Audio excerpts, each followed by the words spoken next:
This is Scott Vanderplu, and you're listening to the Artist Edition Index Podcast, episode 87. I went down to the St. James Infirmary, found my baby there, stretched out on a long white table, so sweet, so cold, so fast. Welcome back to this podcast where we take the written word at aeindex.org and bring it to voice. I would say life like I normally do, but I think bringing it to voice works better. I completely forgot, that I had this podcast. I don't know what I was doing. So starting a bit later than I normally do on the 1st, and we'll get this done. February was an interesting month. Things were sort of different than what I normally do. My normal schedule is, get the out of print sales numbers up, get the solicitations up, and then at the end of the month, the last 2 weeks of the month, I do my 2 reviews. But because books had hit right at the end of January, the beginning of February for me, I wanted to get those reviews done first, so my month actually began with reviews and then ended with all the other things. So maybe that's what's put me off, but I don't know. Anyway, it's a full month, I got to say. A bunch of solicitations, reviews, and of course the Dunbier Awards. So let's jump right into that. I guess it's not a surprise. We seem to have runaway hits with the Dunbier Awards. And this year, the voting was completed, and we basically had one winner. And that was Walter Simonson's Fantastic Four Artist Edition. So best overall, that book won with 42% of the vote. Best design was Randall Dahlk for Walter Simonson's Fantastic Four Artist Edition with 36% of the vote. Best reproduction, Walter Simonson's Fantastic Four Artist Edition with 47% of the vote. Best publisher, IDW with 84% of the vote. And favorite material, Walter Simonson's Fantastic Four Artist Edition with 48% of the vote. So it is a clean sweep for Walter Simonson's Fantastic Four Artist Edition and the team of Scott Dunbier, Randall Dahlk, and IDW. Now, try as I may, I can't seem to widen my voting pool for these awards. Every year I say, I've got to get these press releases out. This year I got press releases out. I emailed every comic-related website that I felt would cover this kind of material, and not a single person posted anything. So that wasn't very good. Scott Dunbier, of course, was a trooper and posted a few times to his social media feed, which is very popular. And I have to say that the voting got skewed in Walter Simonson's favor, not because he didn't deserve it, because that is a great book, but because he reached out to his fan base via Facebook and said, hey, my book's nominated in this Dunbier Awards because he follows Scott Dunbier. He saw the announcement Scott put up, and one thing led to another. I say that because based on the voting and what I saw, and also best reproduction, I have to say that Walter Simonson's Fantastic Four Artist Edition is the only book that had one page of very bad reproduction, right? I think it's mentioned in my review, but there's a page that Scott did say was produced in the Artist Edition from a source that was smaller than what it should have been. So that was a mix-up in production. So here was a book that had the most glaring reproduction issue, and it won the vote. It's great to see creators reach out to fans and get voting done, and I think I have to lean into that more next year. I will try again with getting publications' websites to let them aware of the Dunbier Awards, let them know that the voting is happening. But also, I'm just going to directly link every creator and every production person on the books I can, either through Twitter, Facebook, I guess it's X now. I'm on Blue Sky now, Instagram. I'm just going to try and connect to these people and see what happens from there, because I don't feel like I'm reaching a wide enough base. And I know people are hesitant to say, well, I don't want to vote. I only bought one book. Well, I've got flipped through videos. I've got reviews. You can gather, I think, an educated opinion on material from that as well. But the important thing is, I think, to broaden the base, or maybe it's always going to be niche. I don't know. This year also brought about the let me give you the blurb. This year marks the addition of the Dunbier Awards Hall of Fame inductees. These are creators and titles that have shaped the AE format and serve as a benchmark of what is possible. This isn't about the story or the artist. It's how the book progressed the AE format. And that is really important because right away, there was some talk about, well, how can I do these Hall of Fames? You know, should I do voting? Should I open it up to committee? And immediately people were discussing not about the book, not about the editor, not about the people, you know, who were able to gather this original art and present it in a package for fans. But it was immediately about the story. Oh, this story is the most important story. This has got to be a Hall of Fame story. That is a different place. This is not the AE format, right? Hall of Fame. We're looking at the books. How did the books advance this format? How did the people advance this format? So I've got two inductees this year. I'm not sure how my inductees are going to go. I think I've got some inductees definitely for the next 4 or 5 years where I'm going to do 2 a year. But let me give you the 2 inductees this year, and that is a book and a person. So the book I inducted was Dave Stevens' The Rocketeer Artist Edition. And I said there were books printed original art. There were books printing original art before 2010, but this title started the AE format in North America. IDW didn't define an artist edition until their second volume in 2011. But here's that definition. An artist edition presents complete stories with each page scanned from the actual original art. While appearing to be in black and white, each page was scanned in color to mimic as closely as possible the experience of viewing the actual original art. For instance, corrections and blue pencils. Each page is printed the same size as drawn, and the paper selected is as close as possible to the original artboard. A collection of scans of original artboards showing the pages with all their production marks, warts and all, printed at the same size as those original artboards, reproducing original art as closely as possible to the original. So for $100, we could hold thousands of dollars of art in our hands. This was the first volume to also pair the AE format's most prolific team of editor and designer, Scott Dunbier and Randall Dahlk, respectively, a team still going strong, winning all of this year's categories. And then my person who I inducted into the Dunbier Awards Hall of Fame was Scott Dunbier. That seems appropriate since the awards are named after him. And let me give you what I read about that. I said, the man who brought the AE format to the North American market, spinning a product from past experiences and a desire for something more.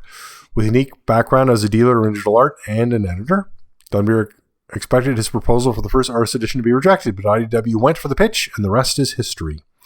Delve into the many interviews Dunbier has done for a thorough examination. This desire expressed in Dave Stevens' The Rocketeer Artist Edition remains as strong today as it was in 2010. And here's what it was written at the front of that book. It is our hope that Dave Stevens' The Rocketeer Artist Edition will be the first in a series of books dedicated to showcasing outstanding artists in a format as special as their work deserves. So those are my 2 inductees. And again, this was the inductees in the Hall of Fame, like the awards, are completely up to me. So no voting. I picked them. And for the foreseeable future, I will be picking all the inductees. So like I said, expect 2 more next year. I think I'll do a book and a person for the foreseeable future. All right. And please check out this, because I also linked to a few articles. I had a great article I wrote 4 years ago called The Artist Edition at 10 Years in the Beginning. And I think it's not really an oral history, but I've put together a history based on press releases and reviews and information as the first 5 AE format books were published. All right, so have a look at that. So congratulations again to IDW, Scott Dunbier, Randall Dahlk for Walter Simonson's Fantastic Four Artist Edition that swept the awards this year. All right, let's talk the poll for February 2024. I was a day late on this poll. I have been doing the polls up until now. David Jacoy, a friend of the site, had been providing polls for many, many months. I guess it was a couple years at this point.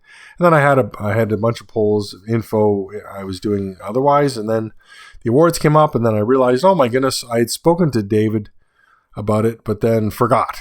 And he had done a wonderful idea, so the poll was a day late. It went up on the 17th instead of the 16th. So his idea was, what special feature in an AE format book stands out? And I'll give you the blurb. Artist edition format books like most comics these days have special editions, variants, and exclusive covers. Do you ever consider paying more for a book if it's rare or special? What persuades you to fork over some extra money? The North American market has variant covers and signed and numbered editions, but the European market typically has numbered editions and signed prints. Which of these 5 has the most pull? So the 5 categories I listed were variant cover, artist signature, limited con exclusive cover, numbered edition, and signed print. The outstanding winner is artist signature. I think in the North American market, we're used to a signed edition, which has basically a tipped-in signature plate with the signature. Many times that also includes a numbered edition, a number out of how many for the signed edition. That was my vote as well. I'm not a huge fan of the signed print. That seems to come with a lot of European editions, and that's also normally numbered to the book. I am a fan of numbering books, but it's long been my held belief that every artist edition should be a numbered edition, and that number should be included in the. So if it's 5,000, like Taschen does with their famous first editions, then number it out of 5,000. It's 2,000, numbered out of 2,000. If it's 200, numbered out of 200. Make it special, right? For the buyer. Make it special for the fan. Make it special for the collector. All right, that's the poll. That wrapped up yesterday, but it's still up for months to come. If you ever want to go to an older poll and vote, you can definitely do that. Okay, let's talk shipping changes this month. All right, we had a few additions and some changes. Let me talk changes first, and then we'll talk additions, right? So let's see. Interesting. All right, so changes were Chris Samnee's Black Widow Artist Edition. That moved to May 28th. Well, that's the only change. Everything else is a new edition. For some reason, I have that I changed the date for the She #1 30th Anniversary Original Art Edition. I have that highlighted as April 3rd. I don't know if that changed or not. I'm not sure why I have that highlighted. It was at a miss to the previous month. I'm not sure. Interesting. Okay. Well, if we're going to say that, we might as well launch into solicitations this month. So 3 different groups of solicitations. I have 2000 AD, I have Image, and I have IDW. So let's go 2000 AD. This is exciting. We have the Judge Dredd by Brian Boland Masterpiece Edition. So that is, let me give you the blurb on that. Reprinting the immediately sold out Judge Dredd by Brian Boland Apex Edition, this Masterpiece Edition is expanded and reformatted for a wider audience. I would have put 2 T's and reformatted, but they only put 1. Interesting. Okay, I'm going to skip the blurb here. Basically, this is an artisan edition, but done by 2000 AD instead of IDW. It's 9x12. It's a soft cover. I'm hoping it's French flaps. French flaps are what makes a soft cover. It's 160 pages. It's $39.99 US, $49.99 Canadian, I believe, when I last looked. And it includes extra pages. So it's got all the same pages as the Brian Boland Apex Edition. I have a link, and then that was 144 pages. So we have 16 extra pages. So the extra pages we have are the Star-Lord annual cover, Prague 77, page 1, Prague 86, page 6, Prague 96, page 2, Prague, I don't know. You can look at this yourself. Cursed Earth, book 1 illustration, Judge Child Quest, issue 2 cover, Revolver Romance special cover, and then a couple more things from different Pragues that really don't mean anything. So we'll see. Anyways, extra pages, exciting. Reduced size, soft cover. That's okay. I like that they went with the Masterpiece Edition is a black border as opposed to the cream border from the Apex Editions. So it's a good look. We're using the same cover image. Nice looking solicitation, gotta say, for sure. Expect that June 18th. So keep watching for that. All right, then we got an Image solicitation. This was kind of exciting. This is This is how I'm interpreting the title. I really can't figure this out sometimes. Sometimes titles are so bizarre the way people put things. I got Spawn Greg Capullo Vault Edition because that's what's on the cover. Okay, let me get ready for a special treat as Todd McFarlane unveils the long-awaited Greg Capullo Vault Edition art board book. This incredible collection features Greg Capullo's original Spawn covers and pages in an oversized 12 by 17 inch hardcover book, but that's not all. Todd McFarlane has some surprises up his sleeve, including the opportunity to find a unique sketch by Capullo himself tucked away in randomly selected books. Don't miss out on this extraordinary Spawn Vault edition. This has been solicited for November 12th, 2024. It's 12 by 17 inches, 208 pages. It's a hardcover, $175 US. So as you can see from the cover, I got Spawn Greg Capullo Vault edition, and they just got Greg Capullo Vault edition. And then I'm also seeing Spawn Vault edition volume 3 on solicitation. So because we had Todd McFarlane's Spawn Vault edition 1 and 2, I don't know if this is continuing on with that. I mean, are they actually numbering them that way? It doesn't look like that on the cover, but again, this could be a prelim cover. So let's wait and see. Excuse me. Interesting details here. I mean, the other Spawn Vault editions have had original art inserted. I found one or two examples of somebody posting the found art, but it was never me. All right, moving on to solicitation 3, IDW. Best of DC War Artist Edition. New printing. A new printing of the classic Best of DC War Artist Edition. All right, this is going to be 180 pages, 12 by 17 inches, November 19th, 2024. $150, and it's going to have extra pages. Scott Dunbier listed. New printing, slightly expanded version with a never-before-seen, complete 12-page story and layout form by Joe Kubert from Sergeant Rock 200. These gorgeous layouts are same size as final original art. So layouts, same size as original art. Interesting. So that accounts for 12 pages. It doesn't count for 20 pages. We'll see what else ends up there. Good stuff. That's and a new cover. So I got the Bolin cover. So that was the final image in the Best of DC War Artist Edition. It is by an artist that does not do any stories in this book. The stories in the book are by Heath, Kirby, Kubert, Severin, and Toth. No stories by Boland. So it's an interesting cover choice. It's very dynamic. It's very nice. But if you buy this book expecting art like the cover, you're going to be sorely disappointed because nobody's style in the book looks like Boland. All right. Looking forward to that. All right. Let's talk out of print sales. It's an interesting month, I got to say. Let's skip right to record breakers. 2 record breakers this month. Michael Golden's Micronauts Artist Edition, normal edition, $599.89 for one. That is stunning. The other record breaker, the signed edition of Michael Golden's Micronauts Artist Edition, that high price, $499.99. So a regular edition of Michael Golden's Micronauts went for $100 more than the highest price for the signed version. That's an interesting choice someone's made. All right, let's get into sales numbers. Alex Tost Bravo for Adventure Artist Edition, one sale, $84.99. Unfortunately, with this book, because they released that new edition, but the cover looks the same, basically, nobody's indicating on eBay whether it's a first or second edition. So I'm still recording them as I find them.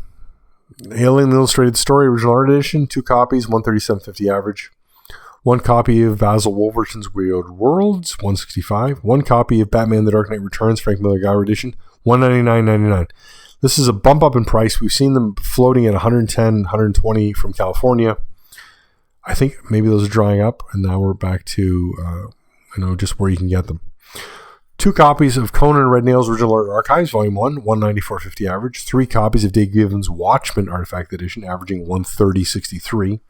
2 copies of David Mazzucchelli's Daredevil Born Again Artist Edition, averaging $274.95.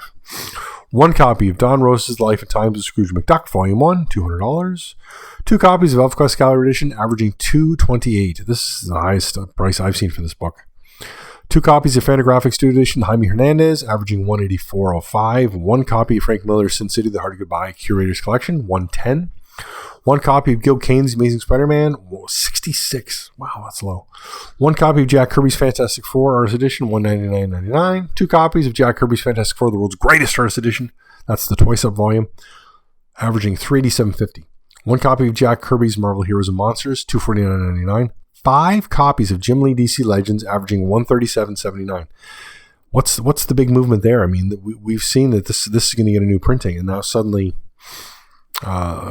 this version's just selling like hotcakes. I don't know where that expression comes from. How do hotcakes sell faster than anything else? Is it because you buy a stack of hotcakes? Is it because you get a short stack or a large stack? Interesting. 3 copies of Joe Kubert's Tarzan and the Apes Artist Edition, averaging $98.40. Underappreciated book. Joe Kubert's Tarzan and the Lion Man, 2 copies, $267.50. Man, that book still commands. 1 copy, John Byrne's Fantastic Forest Edition, $249.95. 1 copy of John Byrne's X-Men Artifact Edition, $160. 1 copy of John Romita's Amazing Spider-Man Artist Edition, Volume 1, $194.97. 1 copy of Volume 2, $150. 1 copy of Judge Dredd by Brian Bullen Apex Edition, $322.97. It's actually coming down in price on the back market there. Mad Artist Edition, 1 copy, $162.50. That's quite a drop in price as well. 1 copy of Mark Schultz's Xenozoic Tales, $200. 1 copy of Marvel Covers Artist Edition, first print, $145. That 1 copy of Michael Golden's Micronauts for $599.99. Oof. 1 copy of Mike Mignola's Hellboy in Hell and Other Stories, first print, $194.42. Second print, $279.99. Are people that in love with the different cover that much? There's nothing else different, people. That's some crazy extra money. 1 copy, P. Craig Russell's Strange Dreams Artist Edition, $124.99. 1 copy of RoboCop vs. the Terminator Gower Edition, $200. 1 copy of Ross Andrews' The Amazing Spider-Man, $124.99. 2 copies of Sam Keith's The Max, averaging $315. 2 copies of Spawn Vault Edition, averaging $300. 2 copies of Vault Edition 2, averaging $243.75. 1 copy of Star Wars Artifact Edition, $87.50. 3 copies of Star Wars Dark Times Gallery Edition, averaging $24.35. I think we're hitting a new low on that book. 1 copy, Stranko Nick for Age of S.H.I.E.L.D. first print, $129.99. 1 copy of the second print, $159.99. Again, I don't understand that. It's the same cover with a different color scheme. 1 copy, The Prisoner Original Art Edition, $125. 1 copy, Usagi Yojimbo Samurai and Other Stories, $300. That's high for that book. 1 copy of The Artist and Other Stories, $399.99. A little bit low for that book. Nice to see those coming to market, though. 1 copy of Wally Wood's EC Stories Artist Edition, second print, $299.99. 3 copies of Walter Simonson Manhunter and Other Stories, averaging $150. 2 copies of Walter Simonson's Mighty Thor, averaging $124. 1 copy of Will Eisner's The Spirit Artist Edition, $220. That's the out of print sales for this month. Wowzers. That's quite a something. All right, man. Sorry, might as well apologize for those yawns midway there. I don't know what was going on. Well, this is late for me. All right. I should have got to it earlier. That's all I can say. 2 reviews this month. Before I do that, let me give you the spiel. And that is, how can you support the AE Index? 3 ways.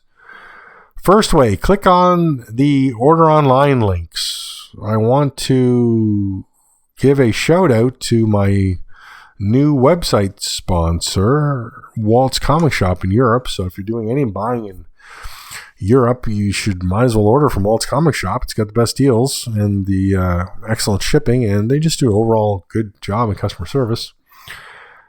Links are all over the site, so just click on that. It's also in the newsletter. It takes you right to the Artist Edition page on their site. If you're not there, then please order from my other links, Things from Another World, Amazon, wherever you'd like. That kind of thing. Like I said, they're everywhere. They're on the AE Index page. They're on the reviews. They're on the solicitations. Those links are everywhere. Another way to support the site is to be a Patreon patron. That's $1, euro, whatever you'd like to add. Just put that up and sponsor me once a month. We try and get some extras in there, but really it's just a way to keep the site going. And the third way to help me was greatly appreciated. That's to use the store. You want to buy a book. You want to buy a book that's out of print. You want to buy a new book at a discounted price. I got lots of books up. Go on the store page. Pick up some deals. Let's see. Let me just zip over there right now. Best of EC Artist Edition Volume 1. I got it up for $350. It's sealed. It's shrink wrapped. This is a hard book to get. That's a deal. I've got a David Mazzucchelli's Ever Born Again for $225 US. There's a color break on the bottom back cover, and I got the box, but that's not shrink wrapped. What else is outstanding here? Kubert's Tarzan and the Apes. I got a Jim Lee's X-Men. I got lots of books. Lots of Jack Kirby. Got a Frank Miller Daredevil Artifact Edition, first print. Pop on the site, aindex.org/store. That's it. There you go. That's the hard sales push for me this month. All right, let's get into these 2 reviews. 2 books shipped end of January, and I reviewed them both in February. First book, 2080 Art of Mick McMahon Apex Edition. Let me give you the blurb. The 2080 Art of Mick McMahon Apex Edition, they're still working that colon in there like nobody's business, is a gloriously oversized collection of some man's best pages from 2000 AD. His legendary work on Slain is showcased with art from Warrior's Dawn, Hero's Blood, and the Incredible Sky Chariots. Also represented here are his Robusters and ABC Warriors eras, the climactic pages from Judge Dredd, The Return of Rico, the entirety of Super Bean, and the complete opening episodes of the VCs, along with his VC character designs, which were used by Cam Kennedy and Gary Leach for artistic continuity. The concluding section of this book exhibits color pages from his Judge Dredd annual stories, including the complete The Fear That Made Milwaukee Famous, and select pages from throughout The Last American. This was released in North America January 24th, 2024. It was 144 pages. It's 14.3 inches by 18.7 inches. It's $135 USD. So again, I can't quite figure out what's going on with 2000 AD Apex editions because the price changes every volume. I thought this book was great. Really nice introduction by David Roach. We have a really interesting sort of history by a comics educator, Ben Saunders. And then the book closes with a very short biography. And then we just got a lot of pages. And it's interesting to see Mick McMahon's art style really change, like very, very much. This is not chronological in the sense that we'd expect. We start with Slain pages, where the style is quite nice, but very, really stand out. And then we go to some Robusters, where the style is much different. And then we look at ABC Warriors. We look at some Judge Dredd pages. Super Bean, we see this sort of his, and by the time we get to Last American, his style is completely changed. Like, it's just, wow, it's dramatic. And again, Last American is my introduction to Mick McMahon, and I have to say, I did not appreciate his art style when that book was released by Epic. I really didn't. I bought it.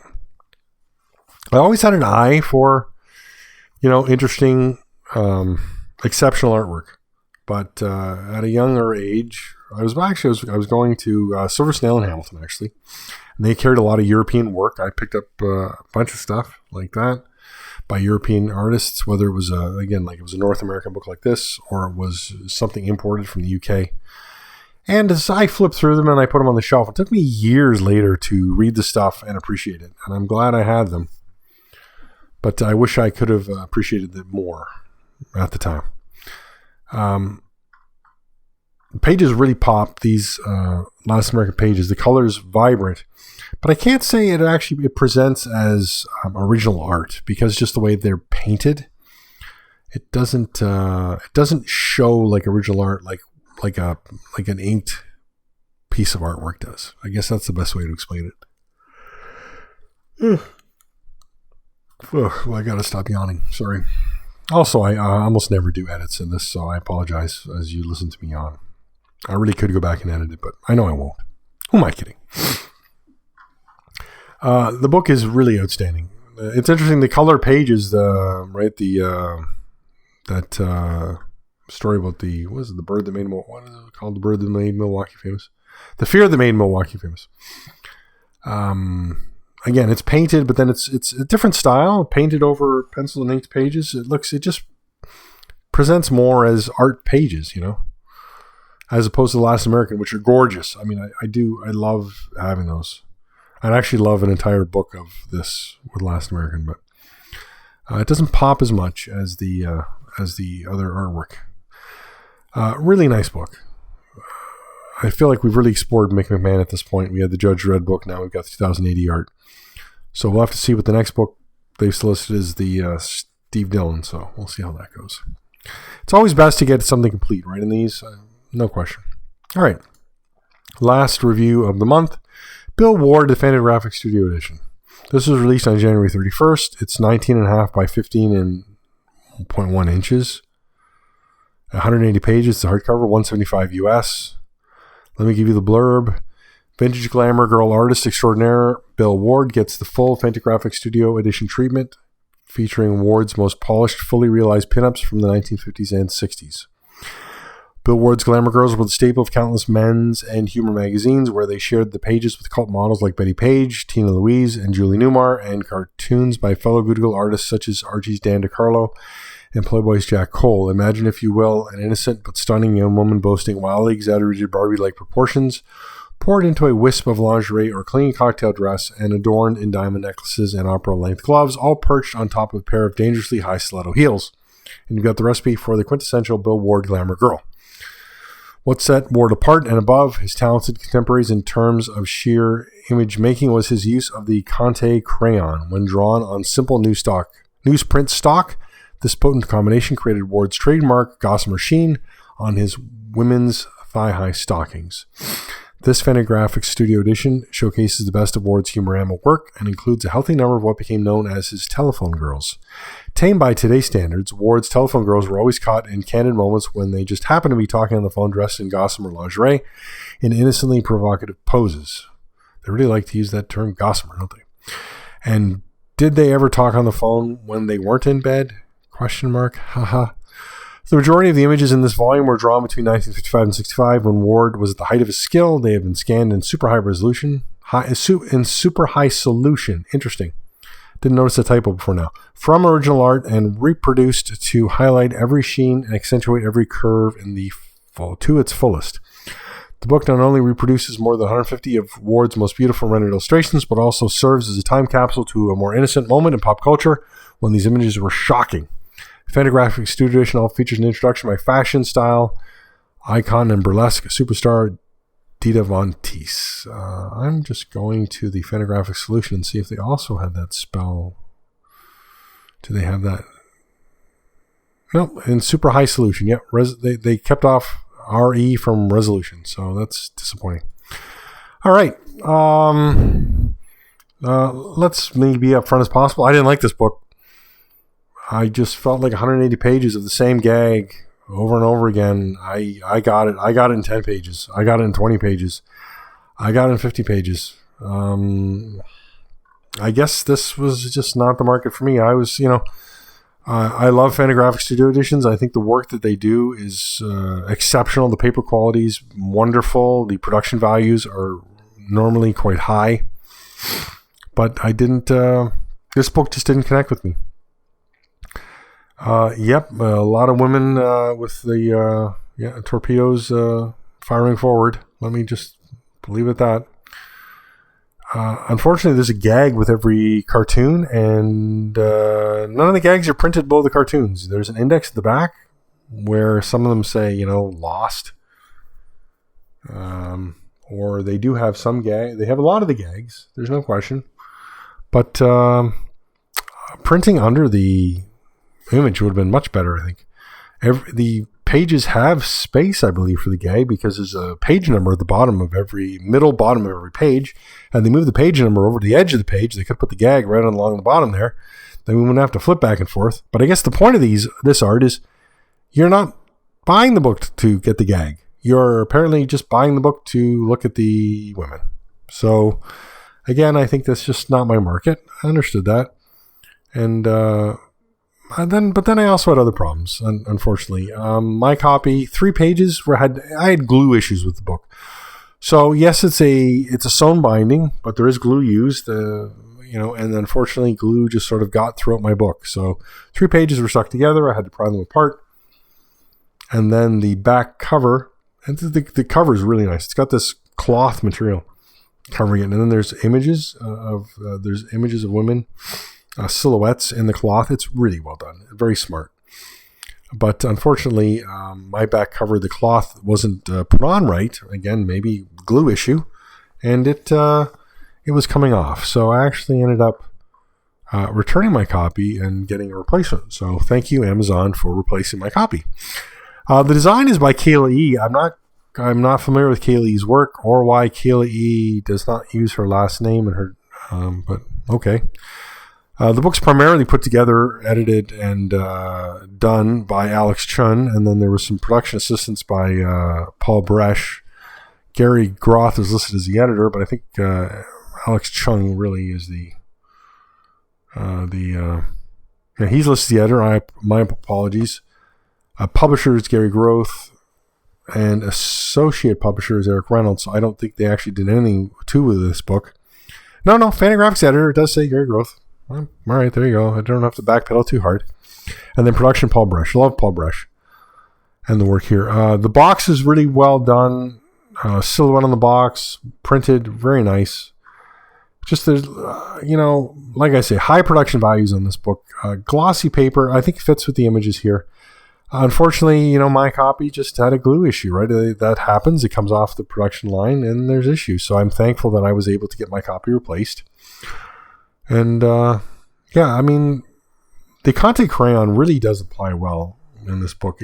It's amazing what Ward was able to accomplish on this just plain old newsprint. It really, really does present well. He's got the white, whatever white paint, however he's using it, he uses it just exceptionally well.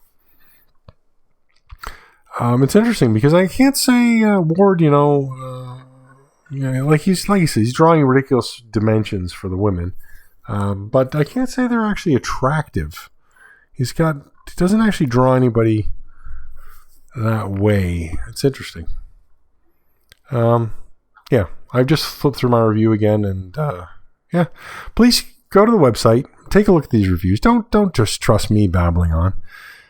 There's review with many. I've got many images in the book, and then on every review now I've got of any AE format book, right? I've got a flip through on YouTube. You can follow along. You can see the entire book on YouTube. This one actually I do, and it's 6 minutes, and you get to see the whole thing. Interesting, good stuff. So please don't take my word for it. Check the review, see if this is the book for you, and that covers any review that I do.